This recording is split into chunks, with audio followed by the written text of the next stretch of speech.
Perfect. We're live on YouTube too, and here we go. Thank you all for coming once again.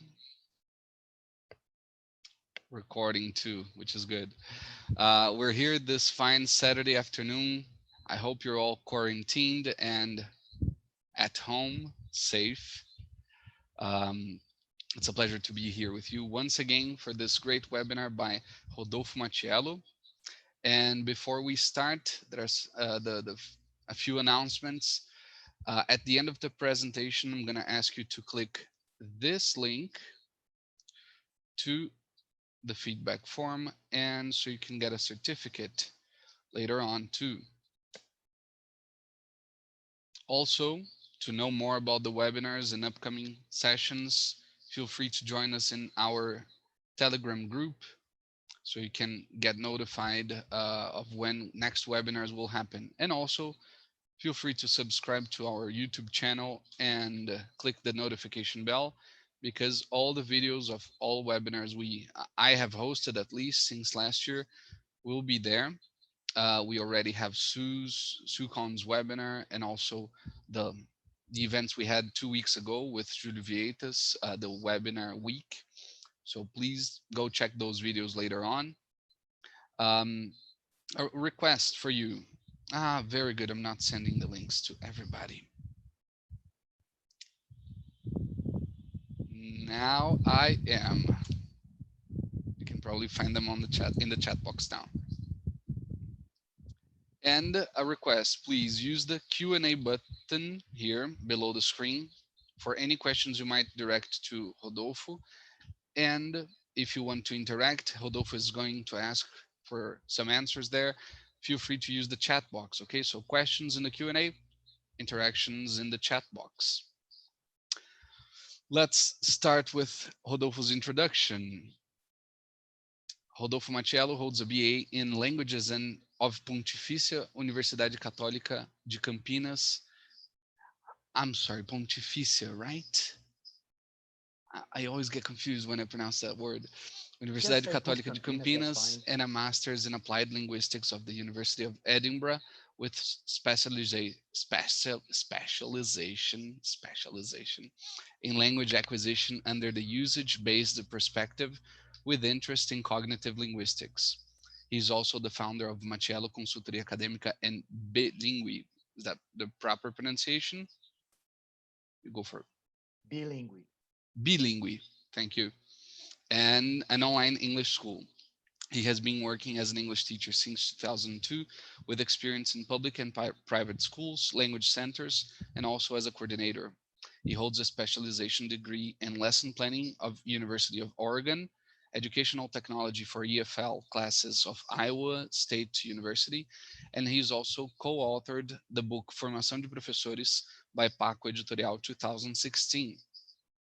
He is specialized in grammar teaching from Cambridge University, contributes with monthly articles to blog TESOL and Planeta Educação. He's also a member of BRAZ-TESOL's advisory council from 2008 to now, to the present year, for the state of São Paulo. And in 2017, he poster presented his PhD research proposal at STAPS, or STAPS, in the University of Bern, Switzerland, with the project Pragmatics in Wernicke's Aphasia Speech, Understanding How Languages Redevelop. Without further ado, here you have Rodolfo Mattiello. Thank you very much. Can you all hear me? Can you hear me, Vinny? Yeah? Yes, we can. All right. Very good. Thanks so much for this introduction. Thank you so much for this invitation. Good afternoon, everyone. I hope you're all safe at home during this crazy days. Vinicius said that the chat box is for us to have this interaction. And while I shared the slides of this conversation we're going to have today, I'm not going to be so focused on the chat box. So if I miss something, Vinny, please let me know. All right. I'll be here for that. Thank you. And the Q&A, yes, you don't have to wait to the end of this presentation, although I kind of like prepared myself to save 15 to 10 minutes for a Q&A. But if you don't have to wait to the end of this conversation here. You can ask me questions during the presentation. And again, if I miss something, please, Vinny, help a brother out here, okay? Absolutely. Thank you very much. Now, let's start sharing the slides with you guys. And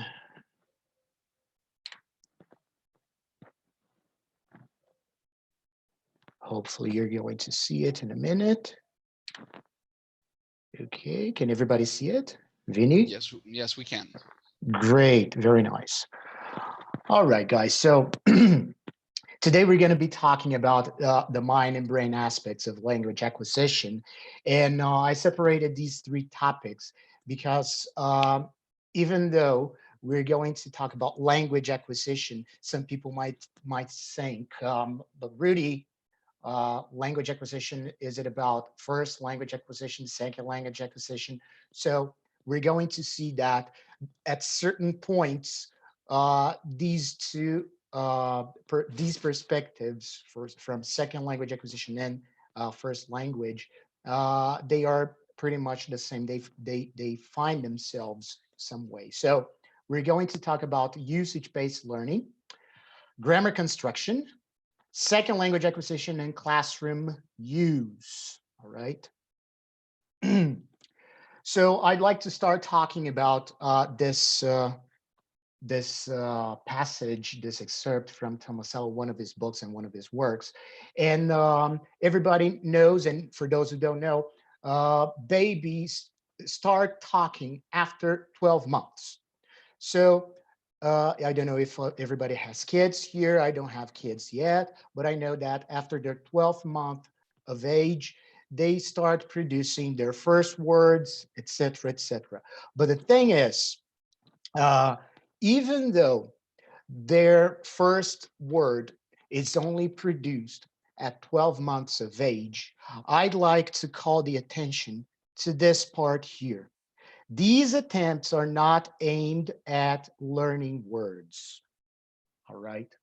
So what do you mean, Rudy? They are not trying to learn words? No. We're going to see throughout this conversation that language, the perspective of language and the perspective of grammar construction, whether it be in the first language or second language, the whole concept is behind construction, symbolic constructions, and conceptualizations, okay? So what does that mean? If they're not trying to learn the words, what exactly are we trying to learn? So basically, we're trying to learn how to communicate, all right? The language is a communicative tool. So we're going, as babies, we're going to pay attention to the communicative behavior.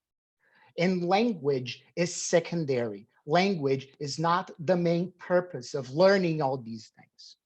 So the goal is actually to manipulate others, not manipulate in a negative way, okay, guys? When I say manipulate, I mean call the attention. When you call the attention of another person, or when you ask for the focus of another person, we're manipulating these people, all right? So this is this is the whole purpose behind learning, not exactly learning a language, but not exactly words. And the reasoning, the way, the whole reasoning aspect of, okay, I don't want to learn the word, but I'm actually focused on understanding the behavior, the communicative behavior behind it. This reasoning is a signal of our cognitive activity, okay? And this cognitive activity is going to be responsible for the construction of schemas. I'm going to say this throughout this conversation today. Schemas, schemas, schemas. We're going to construct schemas, etc., etc. So this cognition, this cognitive activity is responsible for the construction of schemas, and based on the utterances that we're exposed to, all right? And based on these utterances that we're all exposed to as babies, that everybody is exposed to as babies, we're going to understand the why before we understand, or before we learn the technicalities of the language. So before we understand language itself, we're going to learn the reasons for that kind of communication, the intents, the purposes, all right? And intention reading and joint attention are crucial for both, for acquisitions of both first language and second language, okay? All right. And then you might ask me, okay, Rudy, but we have kids, I teach kids, and they're fully capable of telling a story, for example. Well, we can see that kids, even though their language is not fully consolidated, they can tell a very complex story. They're able to do that. Okay, but there are certain aspects, certain linguistic aspects, or certain communicative aspects that they can't, such as express themselves accurately. They can't express themselves accurately. Rodolfo, they're telling a story. Yes, they're telling a story, but we're going to see that they're not able to express the whole story very accurately, or they're not able to express themselves if they're not telling a story, or even if they're telling a story that's happening to them, they're not able to do that very accurately. And this is a cognitive function. Cognition is responsible for this, all right? They're not able also to fully access their perspectives. So this is kind of like a consequence of the first one.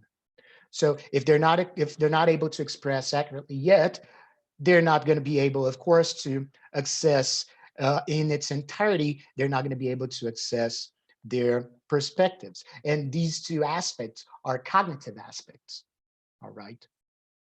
And they're not able to fully understand viewpoints, which is not a cognitive aspect now, but actually it's a communicative aspect. So they're not able to do that yet. And they're not able to control the language either, which is a language aspect. So since they're not cognitive mature yet, young children, infants, let's call it young children, because infants cannot, they're not possess any kind of, their development is at a very early stage. So let's talk about young children. They are going to combine these aspects, these cognitive aspects, and the communicative aspects the way it is. And they're going to use the language that they have, the repertoire that they have now, in order to communicate. They're going to make use of the lexical repertoire of the moment that they have in order to communicate, in order to express, in order to express their perspectives, and in order to express what they understood from a communication. And this linguistic repertoire is going to be constructed based on the language that they are exposed to. This is key. Exposure is key here, okay? So they're going to be exposed to adult conversation. They're going to be exposed to TV, podcasts, other internet media, I don't know, but they're going to be exposed to languages, adult languages, and their repertoire is going to be constructed based on these exposures, okay?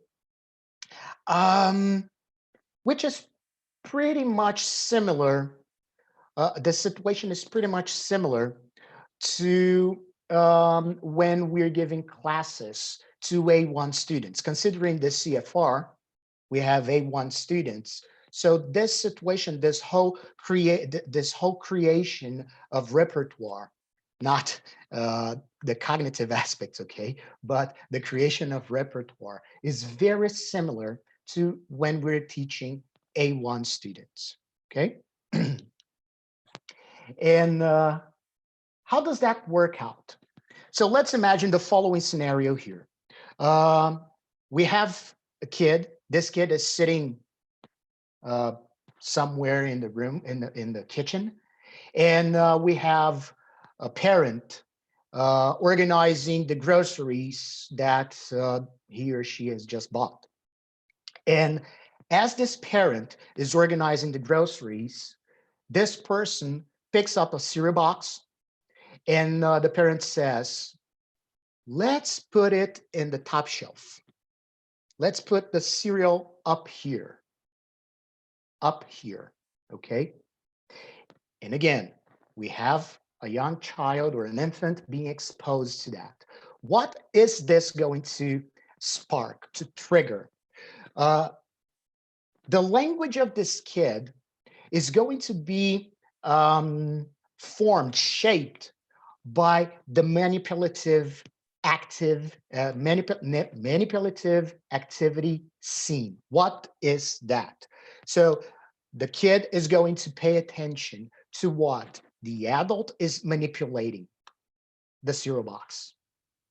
So this is the first thing that the kid is going to pay attention to as the person is saying, let's put the cereal up here. And then the kid is also going to pay attention to the person moving the object. So first, the infant or the young child is going to pay attention to an inanimate entity manipulating an inanimate entity. And then this kid is going to pay attention to the action, getting something, putting something somewhere. So these two things called manipulative activity seen is key for this kid to associate the linguistic aspect to what's happening in front of this kid, in front of his or in front of him, in front of her. And this association, this concept, okay, is a byproduct of a cognitive activity. So this cognition then, the same cognition, is going to be responsible for deciding what's going to be the first thing that this kid is going to learn, and the ease of acquisition. The ease of acquisition is also determined by our cognition, meaning that based on this, let's put the cereal up here. The child, our cognition is going to be responsible for deciding, okay, so first I'm going to pay attention to this aspect, this linguistic aspect. Why? Because it's easier.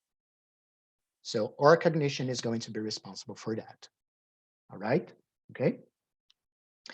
If I'm too fast or too complicated, guys, please let me know. Vinny, please let me know, Yeah, especially because just found it interesting, the cognitive activity. It's a tongue twister already. yeah, it's very hard. There's more. There's much more. No, but I think, yeah, people feel free to let us know in the chat box, okay?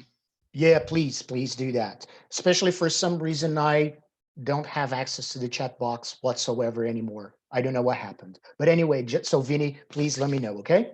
Sure. All right. So based on this exposure, and again, exposure is key here. I used some numbers. I got some numbers from Tomasello's study from 2005, okay? And in his study, he realized that kids are exposed to about 7,000 utterances a day. So kids, I mean babies, all right? So they're exposed to 7,000 utterances a day, or 7,000 sentences per day. And about 25% of these 7,000 utterances are questions. So 25% of the utterances that these babies are exposed to are questions. 20% of the 7,000 utterances, 20% were not full sentences. What do you mean that they're not full sentences? We're going to talk about item-based utterances in a while. So it doesn't have subject, verb, object. So that's what it means, weren't full sentences, okay? 25% are imperatives. So 7,000 utterances a day, 25% are imperatives. And 15 only 15% were SVO, subject, verb, object. And mainly, these 15% here, mainly pronoun with a pronoun as a subject, okay? So 15% only SVO, and pronouns were in the position of subjects here. And what do you think our kids are going to reproduce when they're actually able to produce their first word? Something related to this.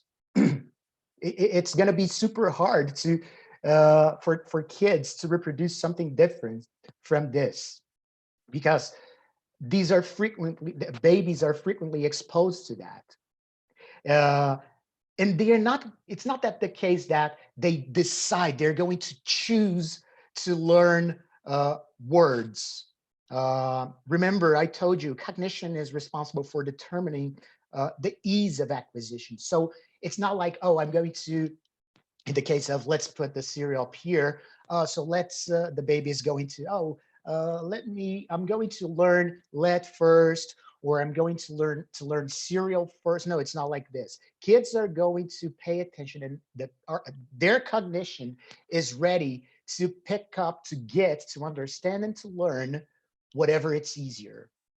That's how it works.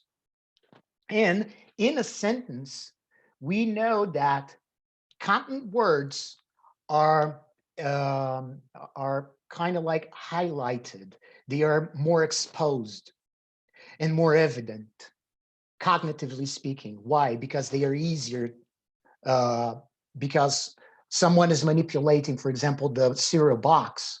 So maybe a kid that is constantly exposed to the word cereal box or cereal, maybe the first word of this kid, of this baby, is going to be cereal or maybe box, especially because, again, our cognition is ready to learn whatever it's easier.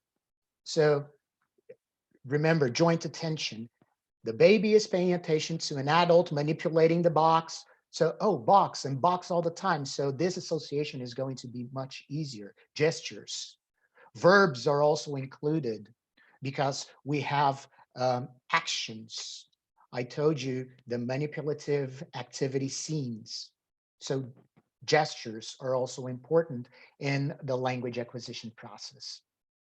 And what about complexity? You may say, but Rudy, a kid is, they start from one word, and after some years, this kid is producing complex sentences. Well, we have to learn some secret here. Language complexity is not about the items. It's actually, no, it's not about the category. So we may think, okay, so present perfect is very complex for my students. Is it? Is it really? Because if I say, I have worked, I have a subject, I have a verb. So what's so complex about this? All right. So it's not the category that's complex. Let's take, for example, the sentence, how do you do? Okay. So we have this sentence, very common. How do you do? We use that to greet people, don't we? How do you do? Oh, how do you do? How do you do? How do you do? That sentence is extremely complex. How, Rudy? How is this sentence extremely complex? We have how do you do? Let's see one thing. What if you're going to use this sentence with a third person singular for she, for example? So we would have, how does she do? We don't say, how does she do? We normally say, how's she doing? But we don't use, how does she do? Not in the same way that we use, how do you do? All right, to greet. Oh, I talked to your mother, to your neighbor the other day. Oh, how does she do? It's extremely weird.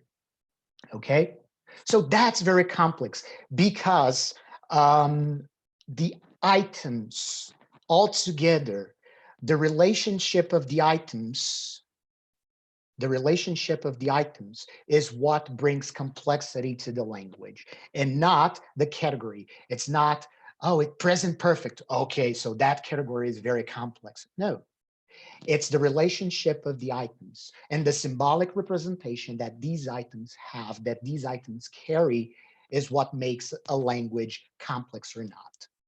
All right. Uh, Again, if I'm too fast or too weird, guys, please let me know. Okay. Another number, I really like numbers. I got from the same study by Tomasello, 2005, 45% of every maternal communication with their babies are item based. Okay, so Rudy, what in God's name is item based? Item based is a structure that we have one specific item as a constant. Okay, so for example, the word what. In the same study, Tomasello says that I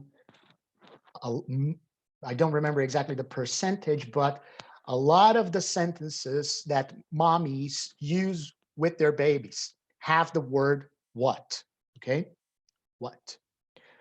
So if we consider what as a constant, so if we don't change, okay, so we're going to have what a beautiful world, what a nice baby, what a great job, etc. What are you doing, etc., etc. So that's an item-based utterance, or that's an item-based production. So we have an item, and based on this item, in this case, what, we start producing different sentences. Okay, and coming back to this 45%, what, etc. Because what is so frequently produced, and again, we're talking about 45% item-based, and among these 45%, in the middle of this 45%, we have the word what with a high percentage, because it's frequently used. The cognition of their babies, our cognition, because we were once babies, right? So our cognition is going to recognize that as something easy. Remember, our cognition is responsible for deciding whatever it's easy. So the cognition is responsible for, is going to recognize that what is easy. And then, depending on the complement of the sentence, let's say that the combination, what a beautiful baby, is extremely used in front of this kid, in front of this infant. All right. Chances are that this baby is going to reproduce one of these words. What, baby, beautiful, something like this. Okay. Rodolfo, Yeah. I'm loving these insights, and let me just break it down a little. You're basically relating exposure, as you said, exposure is key to what the kid is going to eventually reproduce first as they're developing their language skills. Is that it? Exactly. Yes, because again, our intelligence is going to be responsible. Our cognition, the way we think, is responsible for deciding what's easy. Oh, so this is easy. It's basically like this. I hear the word baby all the time. I recognize baby all the time. So I think this is easy. So let's try to do this. Let's try to reproduce that. Of course, in a very superficial way, that's pretty much how it works. Okay, That's great. that's Thank you. that's the whole definition of usage-based learning. Okay, and because these constructions are extremely simple, and it is, what a beautiful baby, what a nice baby, what a beautiful world, what a great flower, what a good job, etc., etc. Because these constructions are simple. And again, I'm talking about the construction. The construction is simple. The learning is going to be facilitated. All right. Okay. Let's continue here. Now, guys, I would like you to use the chat box. Let's interact for a while. I would like you to describe the word house. What is a house? in Just a some reminder, words. of make sure that your messaging options shows all panelists and attendees, okay? So that we can all see your answers. Thank you, Rodolfo. All right.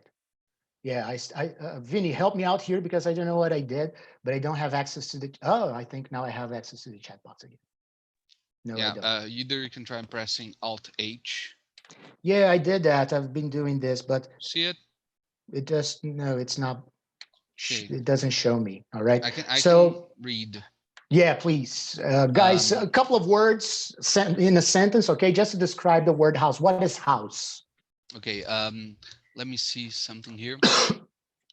Okay, so people are saying a building where people live, a Mm-hmm. place where people live, usually made of rooms. Um, House is a place some people live in, a place where people live in, made of bricks that has different rooms. Mm-hmm. A house is a kind of construction normally with walls and a roof where animals live. A place where there are walls, roof. Okay. A place where we live with relatives.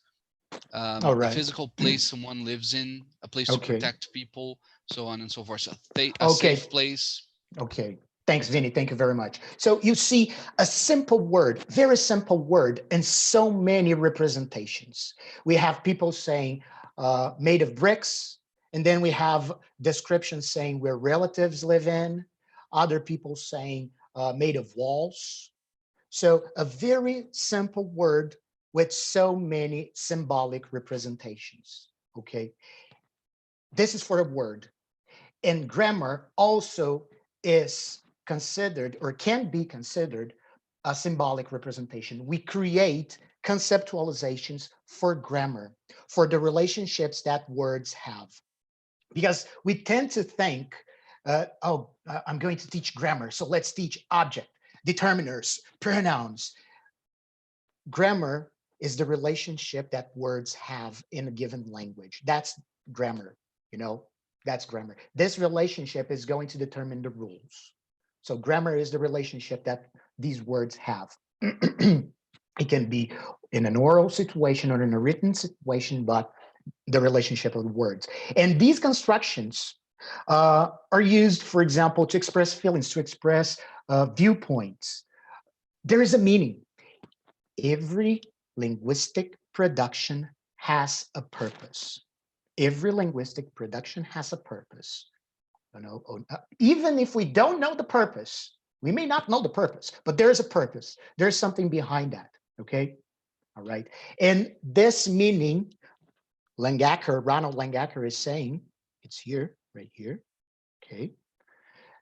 The discourse is responsible, the discourse, the interaction, socialization, and etc. is responsible for conceptualizations. All right.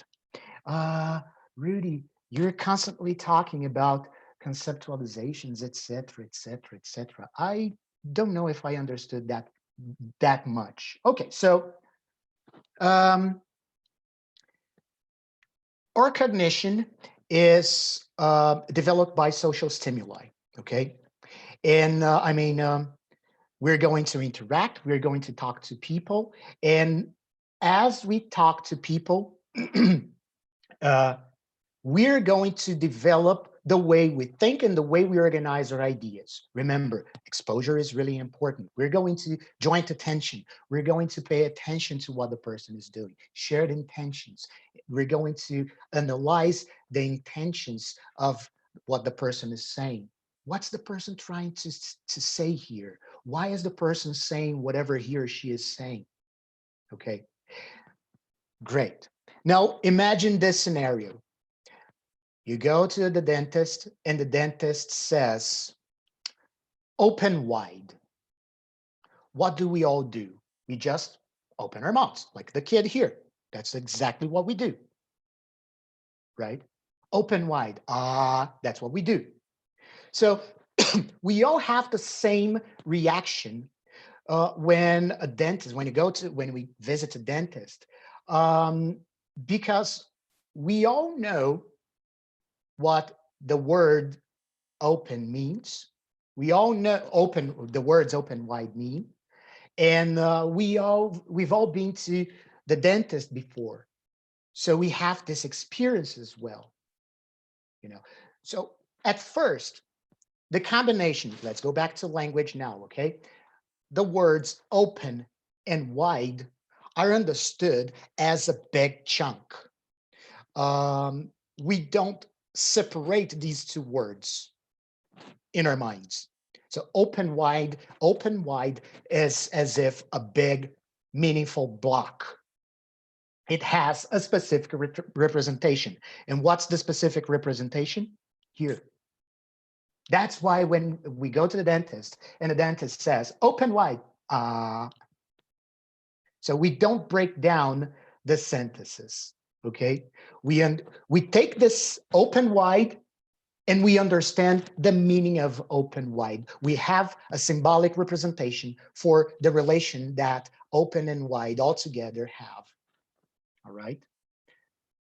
I don't know, again, if I'm being too fast or if I'm being too crazy here. No, I think the chain of thought makes sense. Okay. One question here we had that relates to the slides you were showing with the percentages. Yeah. Somebody's asking here anonymously, on the last slide we had a few percentages that amounted to 85%.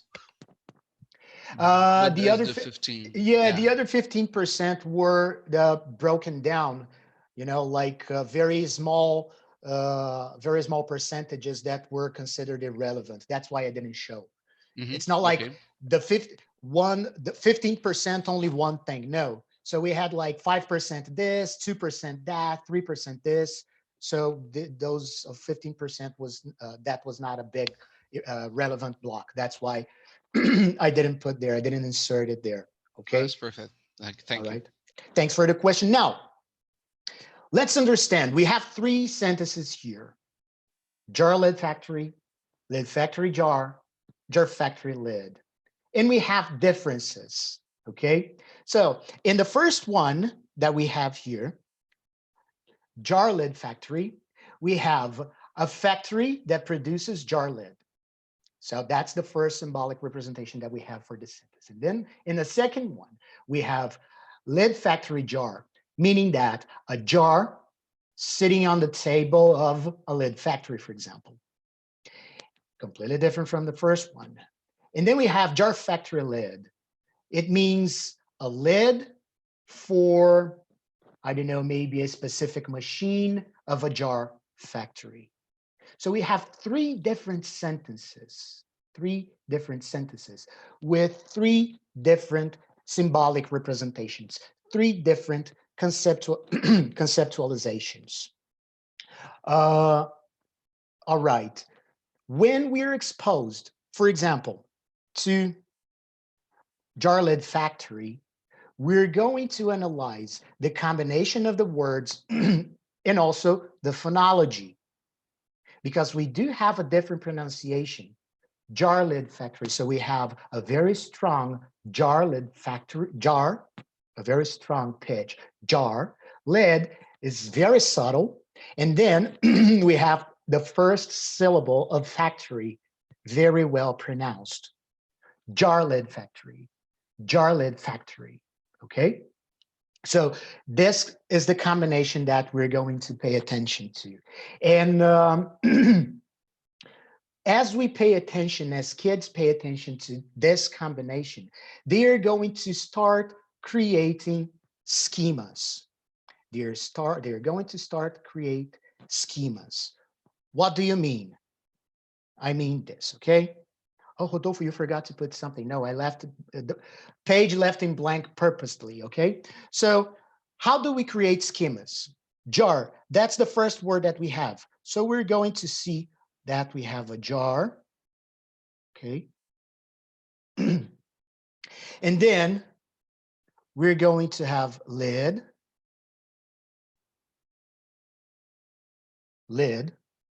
Consider, so that's the first schema that we're going to produce in our minds when we hear the combination jar lid factory.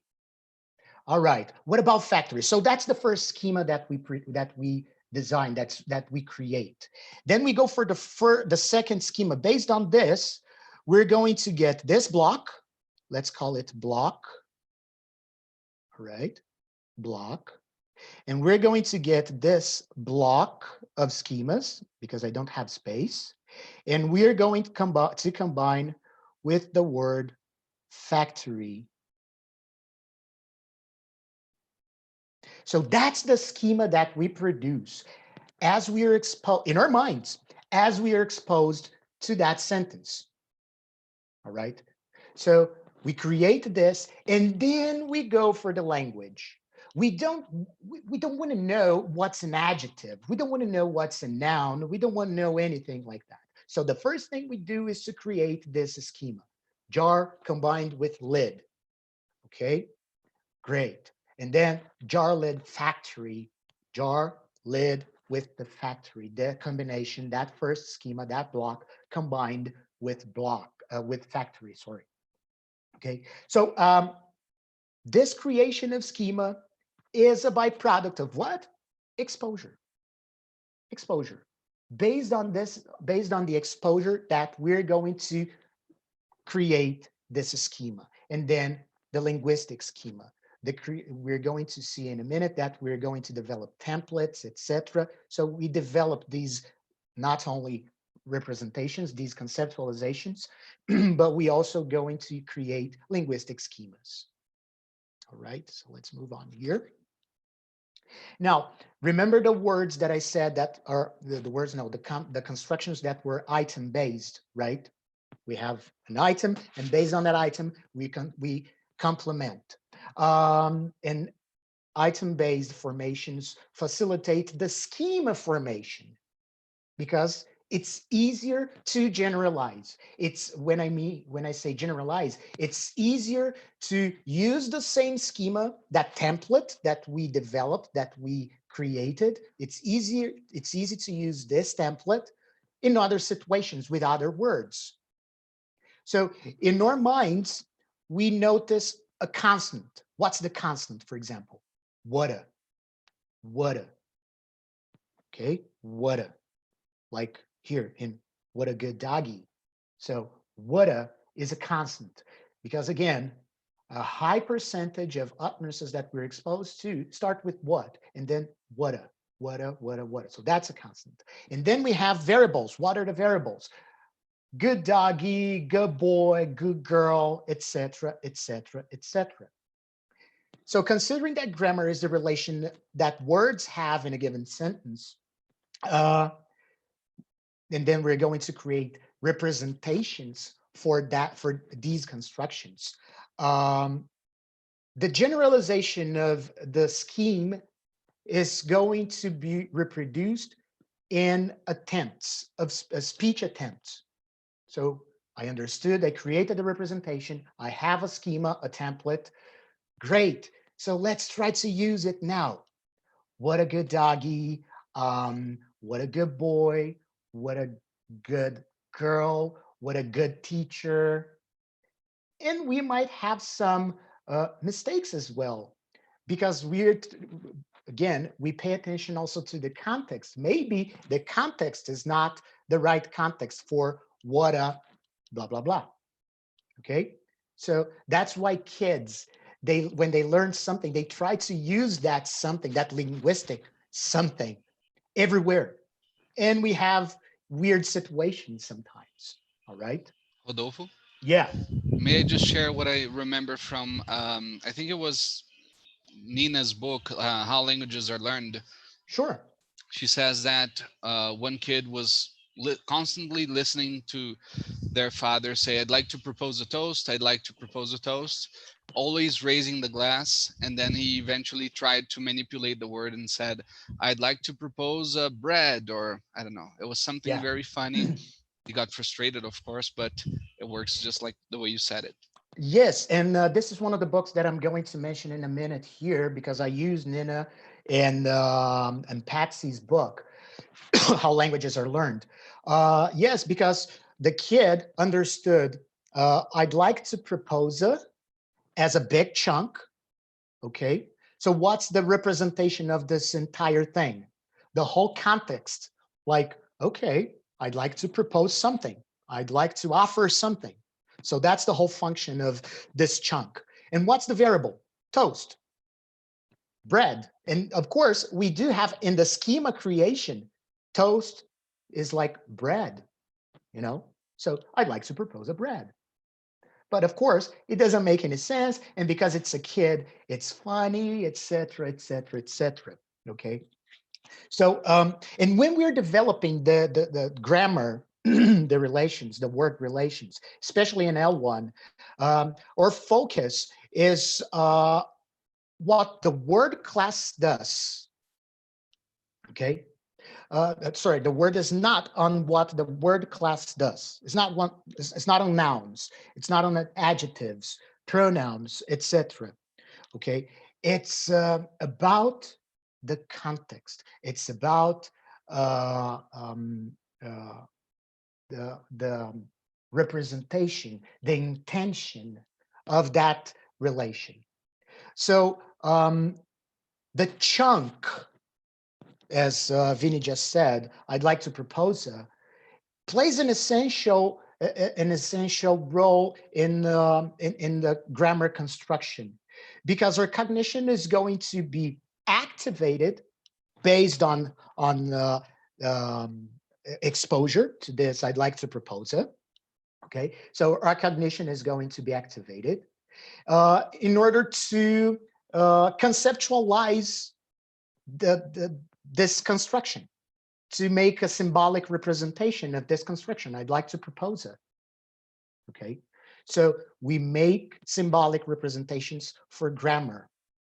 We don't think about, okay, now I'm going to use I and then would like and then to propose. No, it's not like it doesn't work like that.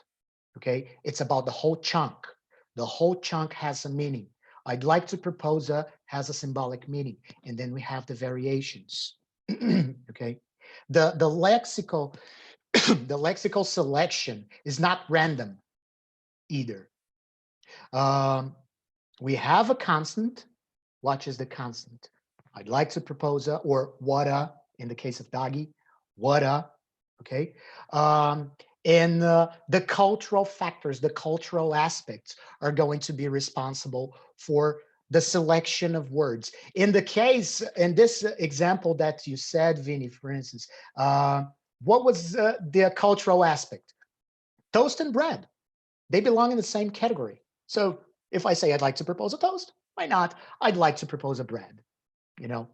So this was the cultural aspect that this kid used. And in the case of the dentist, for example, the dentist could have said, all right, dear patient, use your jaws to their full extension so that I can see your number 45. For those who don't know, dentists, they have quadrants, okay? So our teeth have numbers. So it's like 10, 11, 12, 21, 22, 23, etc., etc. So 45 would be a tooth, okay? A dentist wouldn't say that, even though grammatically speaking, syntactically speaking, it's correct. Use your jaws to their full extension so I see your number 45. It's perfect. This combination is perfect. But in this case, it doesn't serve the purpose. Why? He's a dentist. It's a long sentence. So maybe the person, the patient is not going to share the same background. So that's why dentists don't use this combination of words. And they just say, open wide. It's faster, way much faster, and it's universal. Everybody's going to understand it. Okay. I wonder what dentists might be saying in Portuguese for kids. I know because I do know. Yes, there is. I do have several dentists friends, and they say, "Abre bem a boca." Abre bem a boca. Abre bem a boca. That's great. You know. So good. Let's use open wide, and let's compare open wide with the bird is in the cage. Okay, we have two sentences here, open wide and the bird is in the cage. in order to understand a little bit of this grammar construction. We have a combination of words that is going to be easier to convey the message. Open wide, the bird is in the cage. But if we get the bird is in the cage, it's easier for kids to create and to conceptualize this sentence because we have bird and we have cage. So these two words facilitate the learning or the conceptualization of this construction. Bird, cage, great, got it. I understood what it means. On the other hand, open wide, it's extremely abstract. Why is open wide extremely abstract? That's what Professor Ewa Dabrowska is saying here. We need to perform sentence to world mapping, meaning that we need to see the thing happening in front of our eyes. So open wide, if we don't see a person extending their jaws, it's extremely harder to understand. It's very hard to understand what the meaning of open wide. Open, great, yes. Wide, open wide, what? Open wide what? The window, the door, the gate, the what? So it's extremely abstract. So that's why actually we need to see the thing go. We need gestures. We need a visual help. We need a visual aid here. Because if we don't have that to support, it's going to be much harder. Okay, unless we have the aid of specific items such as bird and cage. Even if I don't see a bird and even if I don't see a cage, but I know bird and cage, it's easier for me to understand and to create a conceptualization of this sentence versus open wide. Open wide is extremely abstract. All right. And then, as I said, we're going to create conceptualizations. And this conceptualization is going to be used to develop a schema. And we're going to generalize this schema, this template, these coordinations. We're going to try to generalize it. Kids are going to generalize it. I don't know about you, but in the years that I've been teaching, especially kids, when I teach simple past with regular verbs, my students tend to put ed at the end of every verb. So that's a perfect example of a schema that they created. Why? Past tense. It means past, something that happened in the past. And then they created the schema, put ed at the end of the verb. Great. Then we have gold, then we have taken, then we have the craziest productions because of this generalization. All right. So they use these templates. We develop the social interactions, develop this schema, this template, and we use this template to construct other sentences different from the original one that sparked the schema. Okay. And we're going to see that we use that. I gave you a hint here. This happens in the acquisition of L2 as well. Okay. And these schemas are based on item-based synthesis. And these syntheses can also be considered prefabricated synthesis. I told you that there was a tougher tongue twister. Prefabricated synthesis, or as I prefer, formulaic synthesis. Okay, that's exactly what Google does. That's why when we're searching for something, Google completes it because they have an algorithm that's responsible for analyzing what combination of these words are extremely common, extremely frequent, so I can give you some options. So that's a formulaic sentence. And I used a corpus linguistics. I used Coca. Coca is not the drug. Coca is actually a software for corpus linguistics, the corpus linguistics of American English. All right. I went to their website and I actually searched for the word what. And I realized that these are frequent combinations of what. What a, what about, what is and what are, what and an auxiliary, like what do, what did, etc., and what happened to. So according to Coca, these are the frequent combinations of the word for the word what. So when speakers want to make a question, for example, referring to a third person, like what about your aunt? You know, something like that. They are they don't select when we are constructing what about your aunt. We don't select what about your, no, we select what about. What about is a big chunk. What about? And what we actually select then afterwards is your aunt, your uncle, that movie, you know. So what about is a meaningful chunk. It represents something. It means I need to ask about a third party, a third entity. You know, one of the conceptualizations, of course. Maybe you have different conceptualizations for this same question. But the thing is, this chunk here, what about, is what has a representation. This chunk represents. Let's talk about the third party, okay?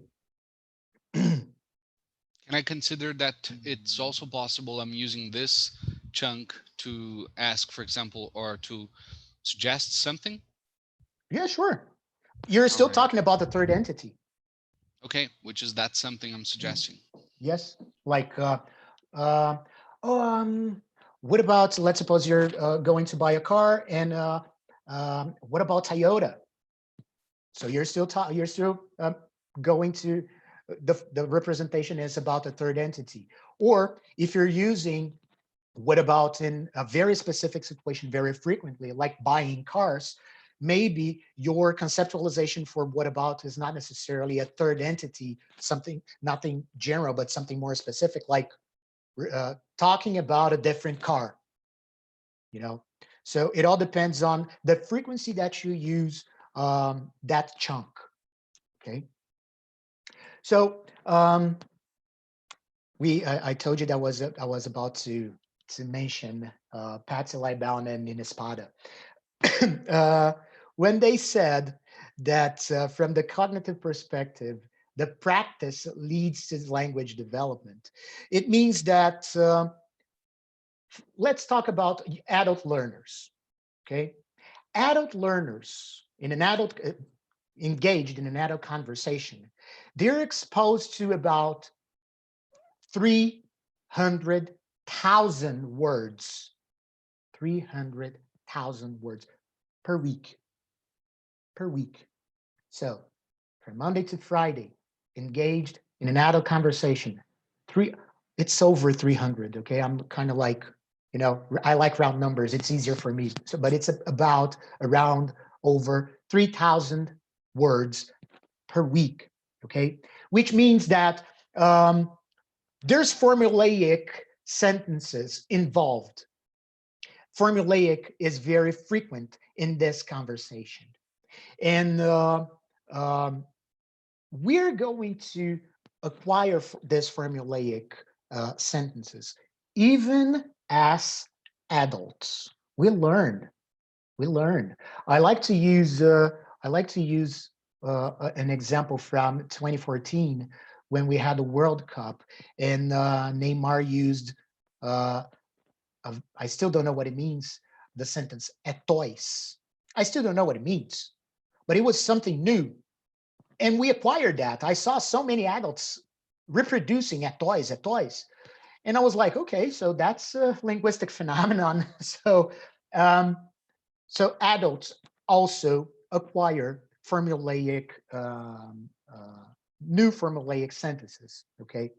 Uh, and because, using Neymar as an example, in 2014, this Etoys was on TV, Globo Esporte, and every sports channel, on social media, everywhere. This formulaic sentence ended up in my procedural memory. It became automatic, all right? It became automatic. Procedural memory, automation, okay?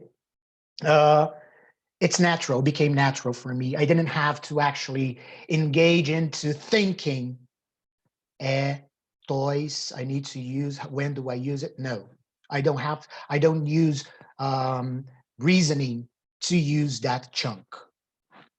It, it just happens, all right? And using, let's just use PPP here. I believe everybody has heard or has used PPP as a lesson plan model. So using this model, we Rodolfo, have, yeah, just in case, what does PPP stand for? presentation, practice, performance, or production. Thank you. All right. So this is one of the approaches that we have for language teaching. And using this as an example, we do have a specific moment, two specific moments, but one called practice. You know, what's that for? For controlled practice, for example. That is when we are going to expose and compensate actually the lack of exposure that our students have outside school. So that's the moment we're going to make corrections. That's the moment that we're going to have repetitions. That's the moment that we're going to say to our students, okay, let's do it again. It doesn't matter how you're going to do that. That's not the case here, but this is the stage using the PPP model. So why do we need that? Because it's, according to what Nina has said here, it's not just the production of language. You know, it's not going to be developed mechanically. So no, that's not how it works. So we need to keep repeating. We need to use the same word or the same construction, because in this case, if we consider construction, we use the same chunks. We use formulaic sentences all the time. Repeat, repeat. This is one stage. And we also have the last P, which stands for production or performance. It's also a kind of practice in which our students are going to put into practice what they had just learned. So we are stimulating recurrence of that linguistic feature. All right. And still talking about the PPP, and actually language, English classes in general. When we engage in conversations, normal conversations, first language conversations, second language conversations, we don't always know what the other part is going to tell us. Unless we're Professor Xavier, we can remind, but if we're not Professor Xavier, I don't know what Vin is going to say. I don't know what any of you watching us is going to ask, is going to say.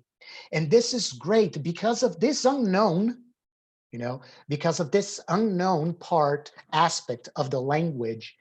This is going to require us to negotiate meaning, negotiate understanding, meaning that the speaker will maybe have to paraphrase, maybe the speaker will have to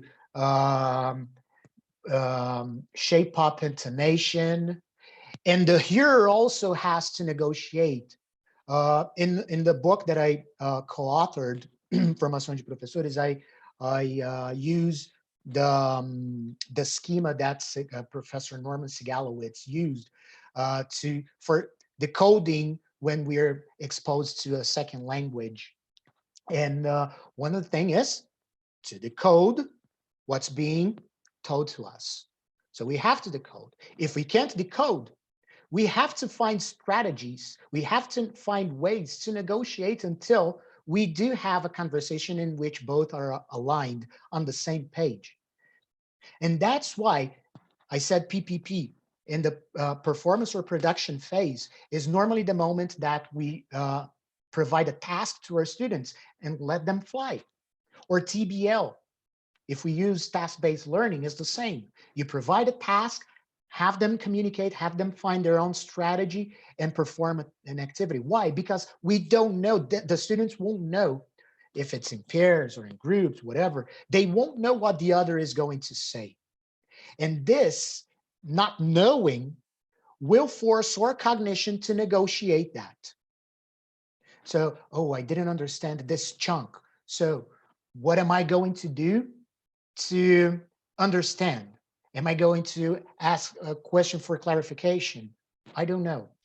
So that's why the unknown is really, really important. Our students will have to access their schemas to have the meaning that they want, at the same time be understood by the hearer. And the hearer will have to access the schemas that he or she has in order to decode, to understand what's being told to him or to them, to her.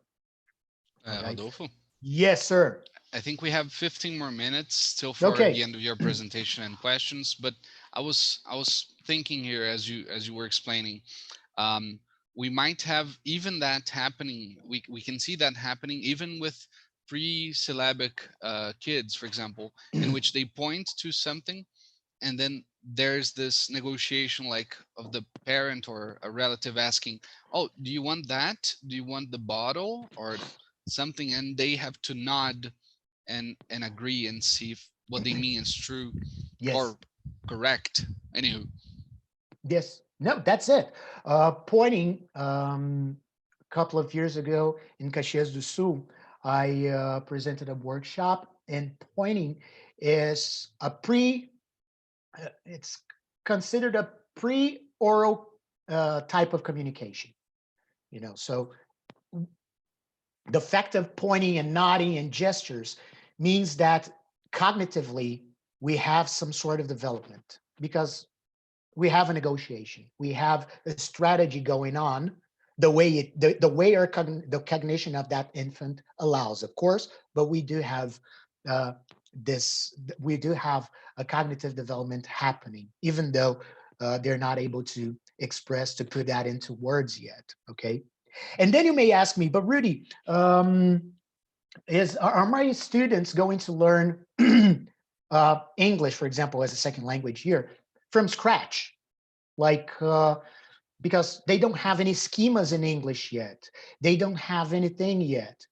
No, that's not how it works, okay? We know, considering actually a student that has Portuguese or native language consolidated or more developed than English, the initial stage of English is going to be based upon the knowledge of Portuguese. So the base of the new language is going to be our native language. It's inevitable. Comparisons are inevitable. Mistakes are inevitable. Transfers are inevitable, because the big schema that we construct for Portuguese that we were just talking about, we already have that. Our students already have that. It's called Portuguese. So it's a big schema. And they are going to use that big schema because it's the only resource that they have in order to build another language. They're going to compare, they're going to overlap schemas, they're going to overlap items. So again, comparisons, mistakes, transfers are inevitable because of this. All right. And we are going to see that we do have some problems sometimes with this transfer, with this schemas, etc. Because of some words, for example. The word, I separated this one. I like rugby. I'm a huge fan of rugby. And we, in rugby, as in American football, we have the verb to tackle. And this is a verb that we don't have in Portuguese. We don't have this, the mental representation of this verb in Portuguese. Because in English, we do have that. This is to tackle. Is when it's not holding the person, it's definitely not hugging the person, it's not attacking a person, it's not assaulting a person, it's tackling a person. But in Portuguese, we don't have that. When our students cannot link the representation of a word or of an item with the linguistic representation, the language, okay? All right, it's hard because we have to help our students build this representation from scratch. The problem is when they cannot associate conceptualization and representation with the structure, with the schema. That's the case of the perfect tenses in English. I don't know, I've heard this so many times when I'm teaching present perfect, for example, and the student says, mas professor, a gente não tem isso em português, né? A gente não tem essa estrutura em português, né? And then this means that my student has the schema, because we do have that the similar schema in Portuguese. Okay, eu tenho trabalhado muito.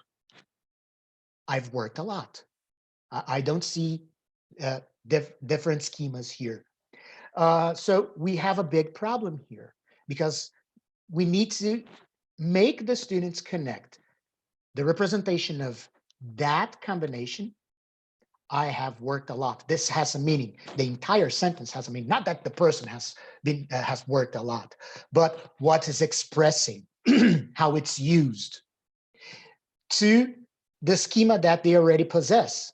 Because when we already possess schemas and it's linked, it's easy, it's fast. We overlap these two schemas. Perfect, it's the same. Let's go for it. But the problem is when we don't have that. So we use, in this case, we have a partial access, a partial use of our big template, which is Portuguese. So we have partial access, and then we have a huge problem for that. But there are so many ways we can tackle this problem, all right? It's harder, but not impossible. Now, guys, to wrap up, I know Vinny told me that I only had 5 more minutes. And to wrap up, in this conversation, in the beginning, we talked about usage-based learning, how the usage of language is responsible for creating schemas, for creating representations, linguistic representations in our mind. And these representations are responsible for, which is the second part, construction of our grammar, which is not pronoun, determiners, verb, object, etc. It's the relation that the words have in a sentence, the relation, open, wide. We do have grammar, open, wide. We have a relation, as we saw that, okay? And the schemas that we construct are responsible for the learning of a second language. We're going to access this big schema called L1 in order to start learning a second language. So transfers are inevitable, comparisons are inevitable, all right? So guys, thank you so much. My contacts are here. You can find me everywhere. I'm going to stop sharing my screen so I can interact with. No, leave your Okay. contact there for a while. Oh, okay. It's because I can't see a lot of stuff. No, I'll read the questions to you. Okay, thanks. Yeah. So one of the first questions we had was, Professor, I'd like to know more about the child's bilingual brain versus language acquisition processes. I have a 10-month baby and would like to offer him some input in English, but I'm not sure how to handle it so far. Thank you. That question comes from Daniele. Okay, Danny. Simple. Speak English with your baby. Your baby doesn't know what English or Portuguese is yet. Okay, it's all a bunch of sounds. If your baby is frequently exposed, again, for exposed to the word house, for example, and the cognition of your baby, the intelligence of your baby finds this word easy to be learned, your baby is going to learn the word house. So all you got to do is talk to your baby in whatever language you want your baby to learn. The cognition of your baby is going to be responsible for determining which one is going to be easier to reproduce first. But what if my baby decides to reproduce the word what? Okay, because for some reason, the cognition of your baby decided that he found out based on analysis, he found out, he ended up actually to the conclusion that, okay, I can reproduce that, so I'm going to reproduce that. What? And the first word in English or the first word ever is going to be what. So expose your baby to English the most you can.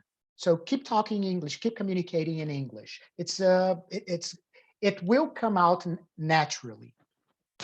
That's great. I think of a TED talk I saw um, explaining what happens in a baby's brain when they process different sounds. And I like to think that there are different tools. If we give them as many tools as possible, many sounds, many words, they will eventually have more tools in the end Yes, to for sure. use, right? As in the beginning, this I don't know if you guys had the opportunity to watch the webinar that my good friend Andrea Hedlund gave a couple of weeks ago. Yeah. Just before we move on, we have Yeah. until 4:25, give or Okay. take. Okay, 8 minutes more, All right. So and you we have help. 7 questions. Okay, you help me. So if you watch that, that's more his area, neuroscience and all. I don't know. Am I still Yeah, live? I did it. Ah, okay. Well, man, that will. Sorry. I was scared. Okay, so in what he says is uh, the activation of our brains in the early stages of a second language is a little bit different. But as it becomes procedural, then the activation of our brains is going to be very close and similar in the same spots as if we speak our native language. So, of course, in the beginning, the activation is different, but then it tends to be the same. Thank you. Bruno asked, so based on the input in which you said exposure is key, is repetition the key for language acquisition? I Yes, think that's a very tough, very yes, it interesting is. question. Yes, it is. And when I say repetition, I'm not talking about parroting here, okay? Like, okay, so everybody, let's repeat in unison. That's not what I'm saying. What I'm saying is that uh, the, today you're going to use the word house, and you taught the word house. And then after a couple of weeks, you're going to use the word house again, but you're not going to actually work out this word. And then after a couple of days, you're going to use the word house again. And this student is going to hear the word house on TV, on YouTube. So that's the kind of repetition, that's the kind of frequency and exposure that we talk about. And also quality of exposure, okay? Because if it's too boring, like parroting, that's why some methodologies are not very successful, because it's too boring. So if it's too boring, then we're not going to engage. This is a whole other conversation. So it's not going to have the same effect. That's great. Thank you. Answer live. Bearing in mind from an anonymous attendee too, bearing in mind the importance of representation, do you believe that teaching collocations is important in the EFL classroom? Extremely important, super important, very important. Because once again, for instance, when I teach present perfect, for instance, I just use one example of Portuguese, because then uh, I minimize the chance of my student not accessing the schema that he or she already possesses. So yes, chunks, very good, perfect. If you teach chunks, it's going to be much easier because you have variables. If our students understand or learn chunks, how it's used, the function is really, that's why chunks are important, the function of that chunk, the context, etc. Then all you got to do, we're going to have a lot free time, for example, to teach the variables, which are the words. So then we can teach different types of words. Yes, chunk, do that. That that's precisely what Denilson de Lima mentioned in his webinar last week, in which he was in favor or publicly talking about teaching chunks and formulaic language. That's great. Mhm. Anonymous attendee again. Do you mean that utterances frequently repeated are considered easy by the learner or the baby, for example? It's not the sentence. It not just because that sentence is extremely frequent. This doesn't mean that the baby is going to find it easy. Okay, it's not a mathematical equation. A But conscious the choice. yes, but but you maximize the possibility of learning through repetition, because you repeat, you repeat, you repeat, you repeat, and then again, and then the baby is paying attention, considering that the baby is actually paying attention to what's being said. So at some point, some of those content words, and again, because content words are visually, they have a visual resource, or verbs because you have the action and gestures and movement, so they stand out. Okay, so you maximize the possibility for learning of these words. So yeah, but it's not a mathematical equation. That's great. Thank you. Let's go. As we have like very short time, I don't know if all the questions will be able to, I mean, we're going to be able to tackle all the questions, okay? Anonymous attendee again asks, what worries me is the fact that some students do that more often than they should. They memorize that may I go to the bathroom means that they're asking for permission to go to the toilet. But then you ask them, how do you say banheiro in English? And they're not able to say that, to answer that. How do we deal with this kind of phenomenon? Should we Yes. worry about them at all? um, when I worry, you mean in a negative way, right? So worry doesn't necessarily have to be negative. Worry can be something positive, meaning that you're going to prepare a class on this, a lesson on this. So I say yes. Why is that? Because they realized they created a mental representation for may I go, or may I go to the. So there is a mental representation. The schema is there. So all we got to do is work on the lexical options that they have: bathroom, restaurant, have some water. So you expand that. So yes, you should worry, meaning that yes, I think it's worthy of a lesson for that, because it's harder when our students cannot create the symbolic representation or this concept, the conceptualization of the chunk. Then it's pretty hard. All right. Janaki, I am never sure how to pronounce your name, so please send me a message I pronouncing know your her. name. I call her Jana. Jana, yeah, I Yeah. think I'll call her either Miss Cavalcanti, but yeah, it's very good to have you here with us. She asks, is it possible that almost every sentence we say during our lives we've been exposed to, and we are responsible for? I mean, we created using variables only a small number of sentences. Do we repeat what we read and listen to all the time? I guess what she's asking are is everything that we say a product of what we listen and read? We listen to and read only. um, Probably so, because it's very hard unless you create something completely strange. All right, and then it becomes famous, it viralizes. But I can say nowadays that yes, we have this crazy idea of originality, but if you pay close attention, those sentences and the word and the combination of words that we use to communicate in whatever context have been used before. So yes, there's a big chance that we're not original. Oh my God.